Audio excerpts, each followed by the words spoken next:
Hello students, I am Professor Neeta Fulchand Gaikwad. Welcome in our free education channel English Master. Dear students, today we are going to learn class 8 science textbook series lesson number 8. So I have already taught and uploaded lesson number 1 to 7. So let's check the link below in the description box. Playlist की link मैंने description में दे दी है. So वहां पर जाकर आप lesson number 1 to 7 जो मैंने डिटेल में एक्सप्लेन करके आपको पढ़ाकर अपलोड कर दिया है वो चेक कर सकते हो. So this is the lesson number 8, pollution. Pollution means what students? प्रदूषण. So आज का ये जो हमारा lesson है that is about the pollution means प्रदूषण. So let's learn the lesson with full explanation in Hindi as this is the lengthy lesson. So I have divided this lesson into two parts. Let's learn the part 1. Keep supporting our English Master channel. Do like, share, subscribe. Look at here students. These are 3 pictures in your textbook. Observe means what कि आपको इसको निरीक्षण करना है इसका. This is the image number 8.1 in your textbook, that is various problems of environment. पर्यावरण की यहाँ पर विविध समस्या आपको दिखती है. Look at this. यहाँ पानी में कितना कचरा है, गाड़ी से कितना धुआं निकलता है और बड़ी बड़ी जो इंडस्ट्रीज है, ठीक है, वहां पे किस तरह से ये धुआं निकल रहा है. So this it's called the pollution, air pollution जिसको हम बोलते हैं. This is the air pollution, this is the water pollution. Let's learn about it in details. Point number 1 means what? यहाँ पर आपको क्वेश्चन पूछा गया है why these problems in environment may have been arised, यानी कि पर्यावरण में ये समस्याएं क्यों निर्माण हुई होगी. And question number 2, what should be done to overcome these problems, और इन समस्याओं को हल करने के लिए हमें क्या करना होगा. सो चलिए पढ़ते हैं इन सवालों के जवाब. Many problems have been arisen on the earth due to human interference in the nature, यानी कि मानव का प्रकृति में मुक्त हस्तक्षेप, इसी के कारण पृथ्वी पर अनेक समस्याएं निर्माण हुई हैं. Industrialization, increasing population, mining, transportation, indiscriminate use of pesticides and fertilizers are causing pollution on the earth. It is affecting human beings. So, why these problems in environment may have been arised, ये समस्याएं जो है पर्यावरण में क्यों निर्माण हुई, इसका आंसर है that is many problems have been arisen on the earth due to human interference in the nature. And industrialization means कि औद्योगिकरण जिसको कहते हैं. यहाँ पर देखिए जो बड़ी बड़ी कंपनियां होती है जहां पर बड़ा बड़े उत्पादन लिए जाते हैं, सो वहां पर इस तरह से धुआं निकलता हुआ आपको दिखता होगा. उसके बाद इंक्रीजिंग पॉपुलेशन, बढ़ती हुई जो जनसंख्या है. माइनिंग यानी जो खनन कार्य है. ट्रांसपोर्टेशन यानी परिवहन, यानी कि जो गाड़ियां आपको दिखती है रोड पर ये आ जाती है ट्रांसपोर्टेशन में. इनडिस्क्रिमिनेट यूज ऑफ पेस्टिसाइड्स, यानी कि कीटनाशकों का अपर्याप्त वापर यहाँ पर होता है. फर्टिलाइजर्स यानी कि जो रासायनिक जो फर्टिलाइजर्स है, कृत्रिम कीटनाशक किसको बोलते हैं हम, are causing pollution on the earth. इन सभी चीजों से these problems in environment may have been arise because of this thing. Okay, it is affecting human beings, और इसका परिणाम मानवीय जीवन पर हो रहा है. pollution का मतलब क्या है? Contamination of natural environment that will be harmful to ecosystem is called as pollution, यानी कि परिसंस्था को हानिकारक ऐसे प्राकृतिक पर्यावरण का दूषितीकरण का मतलब है प्रदूषण. आगे पढ़ते हैं. कैन यू टेल, बच्चों क्या आप बता सकते हो. क्वेश्चन नंबर 1 अगेन यहाँ पर प्रश्न पूछा गया है where do you see the pollution around you, आपके आसपास कहाँ कहाँ आपको प्रदूषण दिखाई देता है. And question number 2, how does the pollution occur, यानी कि प्रदूषण किस कारण होता है. चलिए इसका भी आंसर हम पढ़ेंगे. Look at this image number 8.2, save me my children, मेरे बच्चों मुझे बचाओ. ये जो हमारी पृथ्वी है, ठीक है, ये सुंदर पृथ्वी इस तरह से अभी रोती हुई दिखाई दे रही है. Because of what? Because of this pollution problem.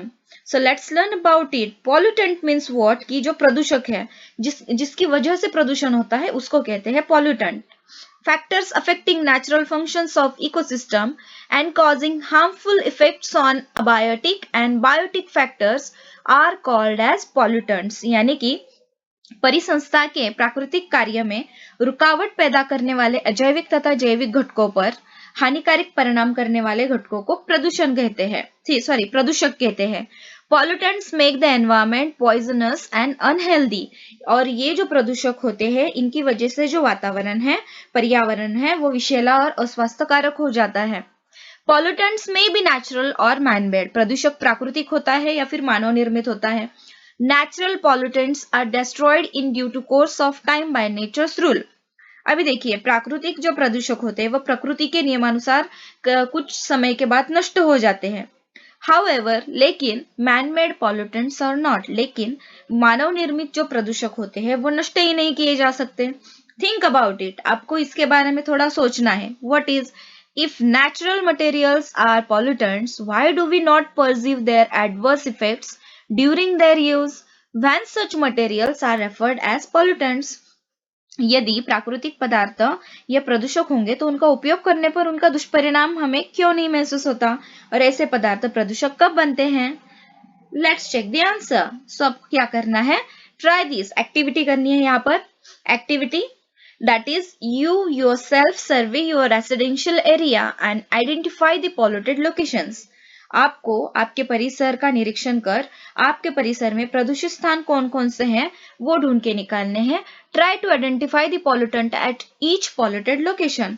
और जहां पर प्रदूषण आपको दिखेगा वहां प्रदूषण दिखाई देने वाले प्रत्येक स्थान से संबंधित आपको प्रदूषणकारी घटक यानी जो पॉल्यूटेंट्स है, प्रदूषक है, कौन सा है उसे पहचानने का आपको प्रयास करना है। यूज योर ब्रेन पावर, थोड़ा दिमाग की बत्ती जलाओ students. Question number 1, which types of pollutants are observe, यानी कि कौन कौन से प्रकार के प्रदूषक पाए जाते हैं। And question number 2, whether the pollutants are degradable और नॉन डिग्रेडेबल, यानी प्रदूषक विघटनशील होते हैं या फिर अविघटनशील होते हैं। सो चलिए इसका भी आंसर पढ़ेंगे। Number 1 that is air pollution. Air pollution यानी कि वायु प्रदूषण। कैन यू टेल, बच्चों क्या आप बता सकते हो? Point number 1, plot a graph showing the proportion of various gases in earth's atmosphere. पृथ्वी के ऊपर पाए जाने वाले वातावरण में स्थित विविध प्रकार के गैसों की मात्रा कितनी होगी, और आपको उसका एक चार्ट बनाना है। Number 2, why is it said that air is homogeneous mixture of different gases. हवा यह भिन्न भिन्न गैसों का या फिर घटकों का समांगी मिश्रण है, ऐसा क्यों कहा जाता है? And point number 3, which different hazardous gases are release through fuel combustion. ईंधन के ज्वलन से हवा में कौन कौन सी हानिकारक गैसें बाहर छोड़ी जाती है? Contamination of air by harmful substances like poisonous gases, smoke, particulate matter, microbes, etc. is called as air pollution. विषैली जो गैसेस होते हैं, पॉइजनस गैस यानी विषैली गैस, स्मोक यानी जो धुआं है, पार्टिकुलेट मैटर यानी धूल के कण है, माइक्रोब्स यानी जो सूक्ष्म जीव है, इन जैसे हानिकारक पदार्थों के कारण हवा प्रदूषित होती है और हम उसे क्या कहते हैं? एयर पोल्यूशन कहते हैं। रीजंस ऑफ एयर पोल्यूशन, अब हम पढ़ेंगे कि एयर पोल्यूशन के जो कारण है वो। कैन यू टेल, क्या आप बता सकते हो? Which factors are responsible for pollution shown in the following pictures. अभी यहाँ पर आपको एक इमेज दिख रही है। Image number 8.3, air pollution due to different factors. विविध घटकों के कारण वायु प्रदूषण होता हुआ आपको यहाँ पर दिख रहा है। यहाँ पर देखिए, जंगल में जो लगी आग है इससे उत्पन्न होने वाला धुआं है, और यहाँ पर जो लावा रस बाहर निकल रहा है इससे उत्पन्न होने वाला जो धुआं है, या फिर जो अलग अलग गैसेस यहाँ से निकलती है, गाड़ियों से निकलने वाला जो धुआं है। So this are some factors, different factors for the air pollution.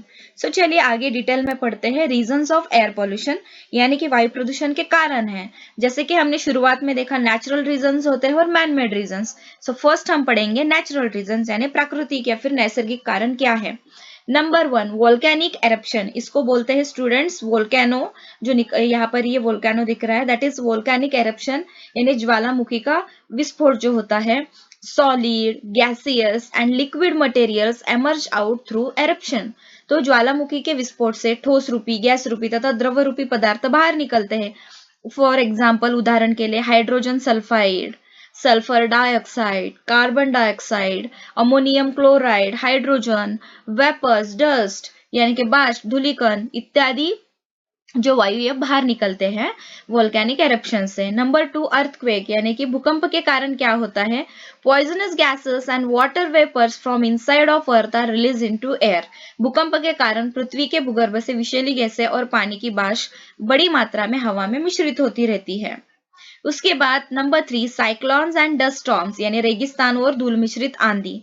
So dust, soil, garbage, pollens, microbes are mixed with air. इसके कारण क्या होते हैं, जो साइक्लोन आ जाते हैं या फिर जो डस्ट स्टॉर्म्स आते हैं रेगिस्तान में, जमीन की जो धूल है, उसके बाद जो सूखी पत्तियां होती है, मिट्टी होती है, परागकण, सूक्ष्मजीव हवा में मिश्रित होने के कारण भी एयर पोल्यूशन होता है।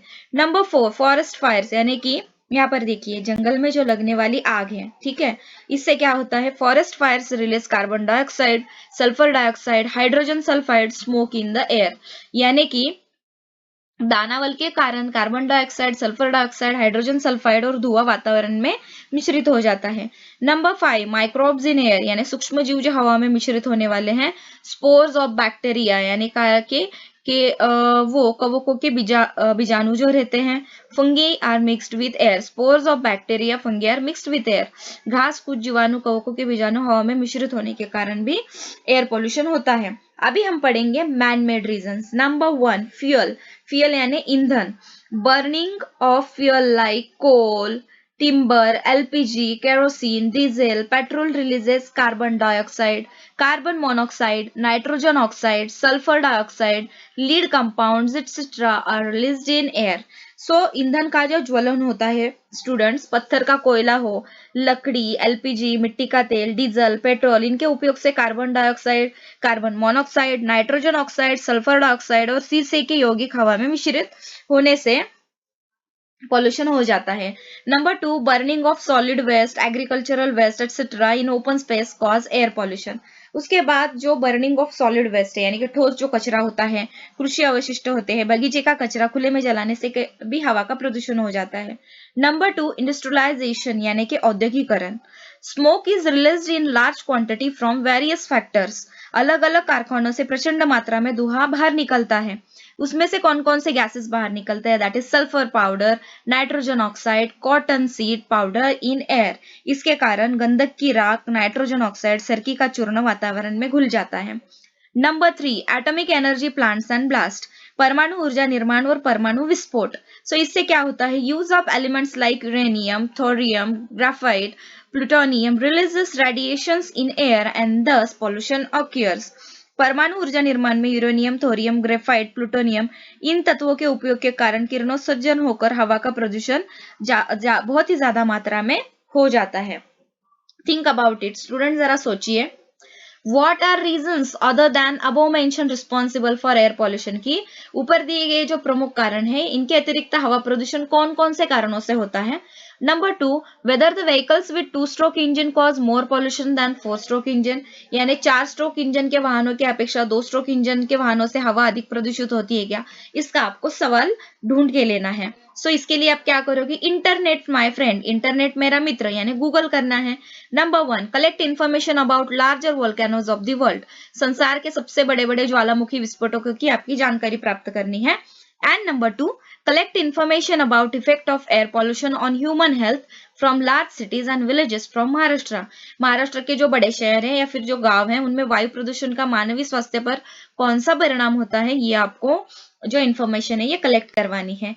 पीपिंग इन द हिस्ट्री, यानी कि भूतकाल में झांकते हुए, जब हम भूतकाल में झांकेंगे तो हमको क्या समझ में आता है, that is number 1 there had been thick fog in London due to air pollution during 5 to 9 December 1952। London यानी इंग्लैंड से 5 से 9 दिसंबर 1952 में इस कालावधि में घना कोहरा पड़ा था। Smoke due to burning of coal had been mixed, और उसमें पत्थर के कोयले के ज्वलन से बाहर निकलने वाला धुआं मिश्रित हुआ था। Dark shadow of this smoke remained on the city for consecutive 5 days। तो क्या हुआ था, इस कोहरे की छाया यानी कहर 5 दिन तक वहां पर बना रहा था। Same situation occurred again during 3 to 6 दिसंबर 1962, और वापस ऐसा ही कब हुआ था, 3 से 7 दिसंबर 1962 में हुआ था। Number 2 in 1948 Petersburg was named as Black City when smoke and soot caused night-like situation during daytime। 1948 okay students. So इसमें पीट्सबर्ग शहर पर धुआं और धुएं की काली मां के कारण दिन में भी रात हुई, और उस समय इस शहर को काले शहर के नाम से जाना गया।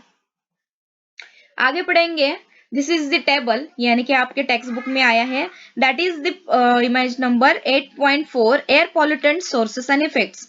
हवा प्रदूषक स्रोत और परिणाम हम देखेंगे।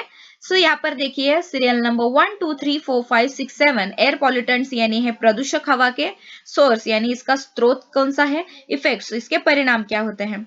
नंबर 1 सल्फर डाइऑक्साइड SO2, तो इसका स्रोत कौन सा है, factories where coal and mineral oil used as fuel, कारखाने जहां पर कोयला और खनिज तेल ईंधन का उपयोग होता है। इससे क्या होता है, इसका परिणाम क्या होता है सल्फर डाइऑक्साइड का, irritation of eyes, respiratory tract, excess mucus, cough, breath, so आंखों में जलन, श्वसन मार्ग में दाह, अतिरिक्त कफ की निर्मित, खांसी, थकान ये महसूस होती है।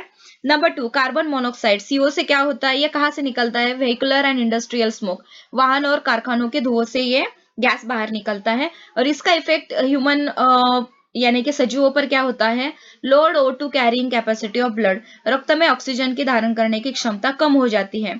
ऑक्साइड्स ऑफ नाइट्रोजन, नाइट्रोजन के ऑक्साइड्स, इट इज ये जो निकलता है that is from the vehicular smoke, वाहनों के धुएं से, and the effect of this gas is irritation of respiratory tract and lungs, फेफड़े और श्वसन मार्ग में जलन होती है। पार्टिकुलेट मैटर यानी धूल के कण जो होते हैं, दैट इज पार्टिकुलेट मैटर यानी हवा में मिश्रित जो सूक्ष्म कणरूप पदार्थ होते हैं, व्हीकुलर एंड इंडस्ट्रियल स्मोक, उद्योग और वाहनों के धुएं से निकलते हैं और इससे रेस्पिरेटरी डिसीज होती है यानी श्वसन रोग होते हैं। डस्ट यानी जो धूल के कण है ये निकलते हैं व्हीकुलर एंड इंडस्ट्रियल स्मोक से, उद्योग और वाहनों के धुएं से, इससे क्या होता है, सिलिकोसिस, यह एक बीमारी हो जाती है।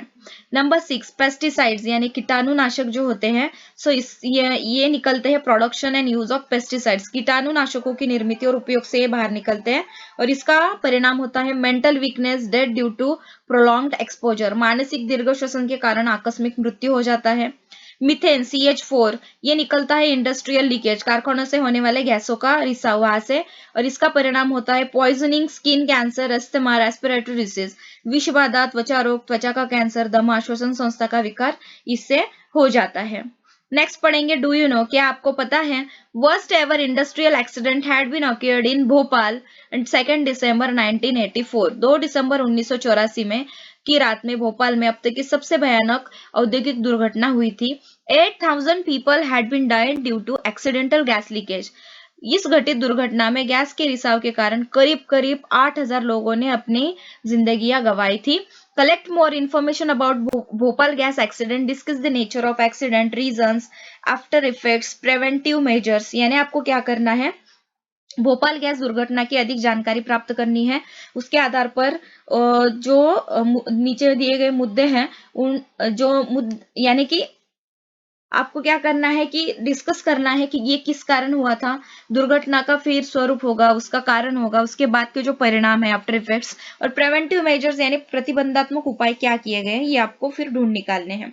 Effects of air pollution on plants and animals, यानी कि प्लांट्स पौधों पर, वनस्पति पर भी इसके इफेक्ट्स होते हैं, एनिमल्स प्राणियों पर भी होते हैं।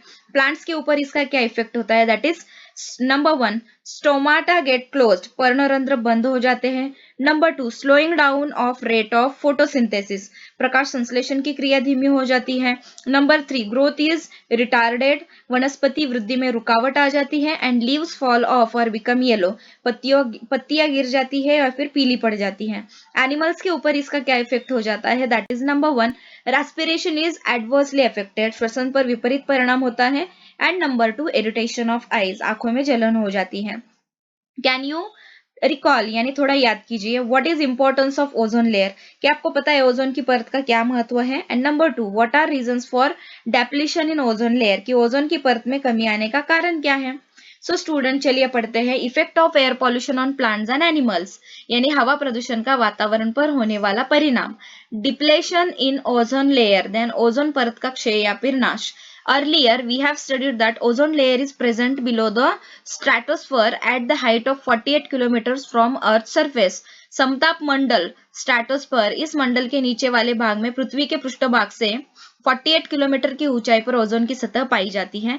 It protects the living world of the earth from ultraviolet rays UVB radiating from the sun, तो सूर्य से उत्सर्जित होने वाली अल्ट्रावायलेट किरणें यानी UVB पराबैंगनी किरणें से ओजोन गैस की सतह पृथ्वी पर स्थित सजीव सृष्टि का संरक्षण करती है। However, the layer is getting depleted due to following reason. लेकिन अब इस ओजोन की परत को नीचे दिए गए कारणों से खतरा उत्पन्न होता दिखाई दे रहा है, that is green house effect and global warming, ये बहुत ही इंपॉर्टेंट थिंग है, दैट इज हरित गृह प्रभाव, पौधा घर प्रभाव और वैश्विक तापमान में वृद्धि, ग्लोबल वार्मिंग यानी वैश्विक तापमान में वृद्धि। Look at this image number 8.5 green house effect, यानी कि हरित गृह प्रभाव दिख रहा है आपको। यहाँ पर देखिए, दिस इज द अर्थ, ठीक है, पृथ्वी है। एटमॉस्फेयर यानी ये वायुमंडल है। यहाँ पर देखिए, energy emitted by sun is absorbed in atmosphere, सूर्य से उत्सर्जित वायुमंडल में अवशिष्ट होती है ऊर्जा। एंड उसके बाद energy emitted by sun is absorb by earth surface, और सूर्य की उत्सर्जित ऊर्जा पृथ्वी के पृष्ठभाग से अवशोषित होती है। एंड इंफ्रारेड रेडिएशन, अवरक्त उत्सर्जन यहाँ पर होता है। This is the green house effect, यानी हरित गृह प्रभाव इसको कहते हैं। दो CO2 is present in very less quantity in atmosphere, CO2 वातावरण में बिल्कुल कम मात्रा में होने के बावजूद भी it plays very important role of absorption of solar heat, फिर भी वह सूर्य के उत्सर्जित ऊर्जा को अवशोषित करने का महत्वपूर्ण कार्य करती है। Over the last 100 years, proportion of CO2 has been increased due to industrialization, और पिछले 100 साल में औद्योगिकरण के कारण वातावरण में CO2 की मात्रा में वृद्धि हो गई है। Effect of the CO2 on the earth temperature is nothing but green house effect, इस CO2 का पृथ्वी के तापमान पर होने वाला परिणाम अर्थात हरित गृह प्रभाव है। And similar to CO2, nitrous oxide, methane and CFC also trap the heat, और इसी के कारण CO2 के जैसे नाइट्रिक ऑक्साइड, मीथेन गैस और CFC ये पृथ्वी के वातावरण की ऊष्मा रोक कर रखती है। Collectively these are called as greenhouse gases, एकत्रित रूप से उन्हें हरित गृह के गैस कहते हैं। Global temperature is gradually increasing due to greenhouse effect, बढ़ते हुए हरित गृह प्रभाव के कारण वैश्विक तापमान में वृद्धि हो रही है। Due to this atmosphere is changing causing disturbances in agricultural yield, distribution of wild animals, इसके कारण वातावरण में परिवर्तन होकर जिसके कारण फसलों का उत्पादन, वन्य सजीवों के वितरण में बिगाड़ और हिमनग और हिम नदियां पिघलकर समुद्री जलस्तर में वृद्धि दिखाई दे रही है। आइसबर्ग्स यानी क्या कहते हैं हम इसको, हिमनग, एंड ग्लेशियर्स यानी कि जो हिम नदियां हैं, melting causing increase in sea level, पिघलकर जलस्तर में वृद्धि दिखाई दे रही है। This is the image number 8.6 acid rain, यानी अम्लीय वर्षा इसको बोलते हैं। Look at this image student, that is यहाँ पर देखिए, बर्निंग फ्यूल्स, ये जलने वाला जो ईंधन है, इससे क्या क्या निकल रहा है, SO2, NO2, CO2 यानी कि कार्बन डाइऑक्साइड निकल रहा है, नाइट्रोजन डाइऑक्साइड, सल्फर डाइऑक्साइड, ये जो वायु है निकल रहे हैं, this are the oxide. Okay, यहाँ पर देखिए, ये है एसिड यानी अम्ल, और उसके बाद ये जब ऑक्साइड्स एसिड के साथ घुल जाते हैं, उसके बाद होती है एसिड रेन यानी अम्लीय वर्षा हो जाती है, और इसका परिणाम होता है damages of animal and plants, प्राणी और वनस्पति को हानि पहुंचती है। Acid rain, oxides of sulphur and nitrogen are released into atmosphere through burning of coal, timber and fuel oils. कोयला, लकड़ी, खनिज तेल, इन जैसे ईंधनों के ज्वलन से सल्फर व नाइट्रोजन, इनके ऑक्साइड वातावरण से मुक्त होते हैं। Those oxides mix with rainwater and form acids like sulfuric acid, nitric acid, nitrous acid, etc. ये वर्षा के पानी में मिश्रित होने के कारण उससे सल्फ्यूरिक अम्ल, नाइट्रिक अम्ल और नाइट्रिक अम्ल का निर्माण होता है। These acids mix with raindrops and snowflakes and come down as rain, called as acid rain. ये अम्ल धुएं वर्षा की बूंदों अथवा हिमकणों में मिश्रित होकर जो वर्षा अथवा बर्फवृष्टि होती है, उसे अम्लीय वर्षा कहते हैं। इफेक्ट्स ऑफ एसिड रेन, इसके परिणाम क्या होते हैं? Number 1, acidity of soil and water bodies increases due to acid rain. अम्लीय वर्षा के कारण मृदा की और संग्रहित पानी की अम्लीयता में वृद्धि होती है। It harms the aquatic organisms, जिसके कारण जलचर प्राणी, प्लांट्स, वनस्पति एंड एंटायर फॉरेस्ट लाइफ, पर्यायी रूप से जंगलों के सजीवों को हानि होती है। Total ecosystem are adversely affected, और संपूर्ण परिसंस्था पर इसका विपरीत परिणाम होता हुआ दिखाई देता है। नंबर 2, यहाँ पर देखिए, erosion of buildings, busts, historical monuments, bridges, metal idols occurs due to acid rain. इमारतें, पुतले, ऐतिहासिक धरोहर, पुल, धातुओं की मूर्तियां और तार के बाड़ आदि का क्षरण होता है। Number 3, heavy metals like mercury and cadmium are absorb up by plants and thereby enter the food chain indirectly due to acid rain. अम्लीय पर्जन्य वर्षा प्रत्यक्ष रूप से कैडमियम और मर्क्यूरी यानी कि पारा जैसे भारी धातुओं को बहाकर ले जाती है, और जो वनस्पति द्वारा शोषित होकर भोजन श्रृंखला में प्रवेश करते हैं। Number 4, due to acidification of water in water bodies and pipes, leaching of metal and plastic materials occurs in water and thereby serious health problem arise. जलाशयों का तथा जलवाहिनियों का पानी अम्लयुक्त होने के कारण तो वह जलवाहिनियों के धातुओं का और प्लास्टिक का पेयजल में निक्षालन होकर स्वास्थ्य की गंभीर समस्याएं उत्पन्न हो जाती है। आई होप कि आपको पार्ट 1 समझ में आया है। थोड़ा सा लेक्चर लेंदी हो गया, बट सारी डिटेल में इंफॉर्मेशन मैंने आपको यहाँ पर एक्सप्लेन की है। सो इसके आगे का जो पोर्शन है वो हम पार्ट 2 में कवर अप करेंगे। आई होप कि आपको मेरे सारे लेक्चर्स पसंद आ रहे हैं स्टूडेंट्स। मैंने ऑल सब्जेक्ट्स अभी कवर अप कर रही हूँ। सो जल्दी ही मिलते हैं नेक्स्ट लेक्चर में। तब तक के लिए do like share subscribe our channel. Take care, thank you so much and bye bye.